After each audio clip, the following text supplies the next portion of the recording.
Today, I want to take a moment and encourage other people to get involved in and launch campaigns like we did at Thacker Pass. Whether we're talking about fighting lithium mines, renewable energy projects, pipelines, logging projects, industrial agriculture, urban sprawl, housing developments, all of these types of destruction of nature and more, they all need to be opposed, and they need to be opposed very seriously.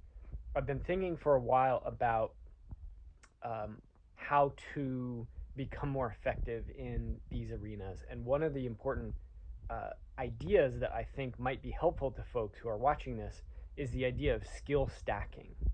And this idea refers to the fact that when a person is a specialist, when they only have skills in one certain area, they may be very useful in an organizing context. For example, a scientist who understands the details of biodiversity impacts of a certain project and so on. They might be very useful in, building a website that has good information on it, helping put together data that can be shared on social media, in essays, in interviews, and so on.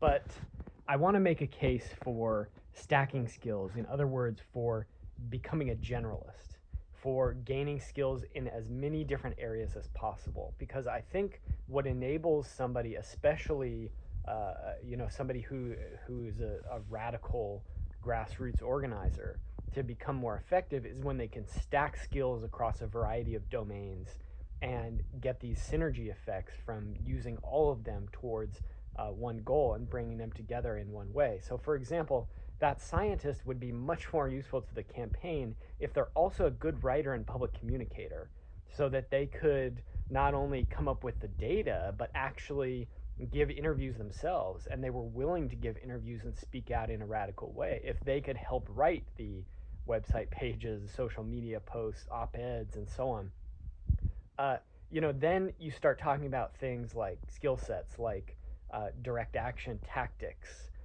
comfortability in camping and being outdoors, and perhaps occupying physical space, some understandings of how to manage the risks involved in that, and security culture, and so on.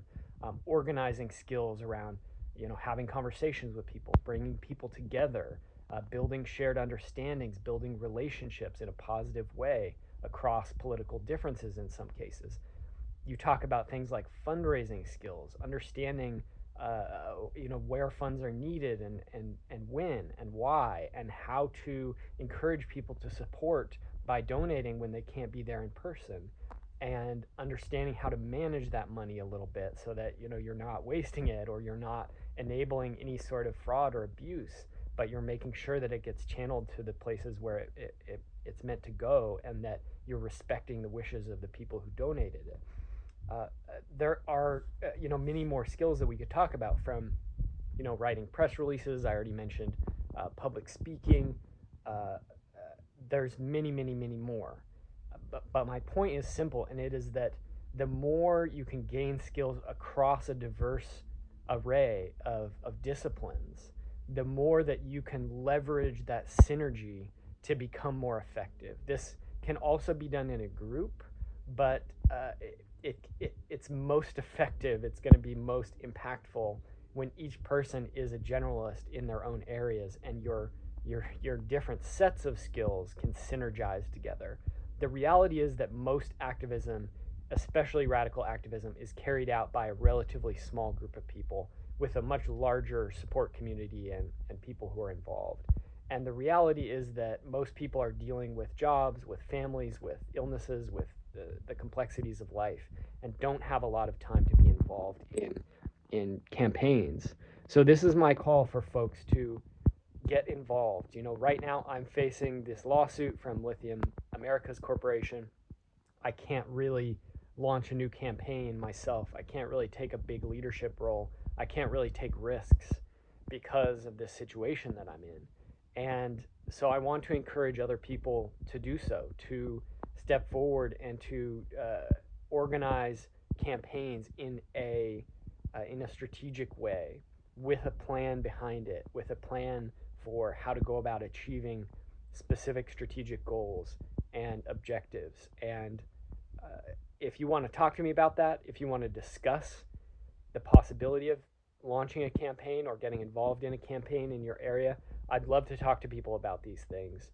It takes, it takes some time to build confidence and build experience in these areas. That's one reason why I'm a big advocate for not just jumping in feet first if you've never been involved in an on the ground campaign, but first taking part in some other campaigns that other people are organizing in your area or in your region to gain experience, to observe what they're doing, and so on.